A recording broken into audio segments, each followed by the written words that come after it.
What's up YouTube? Welcome back to my channel. If you've never been here before, please hit that subscribe button below. But yeah guys, this video is going to be a little different. I'm going to be showing you how I do this Hydrojelly mask facial.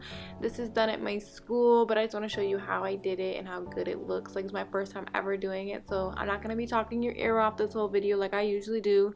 I'm probably going to talk one time, but yeah, I just want to show you how I do this, and let's get into this.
I am an esthetician school, so some of our towels are stained, either from like previous mud mask or chocolate mask, so I just want to put that out there. These towels are clean, but you may see some stains, but I just want to put that out there.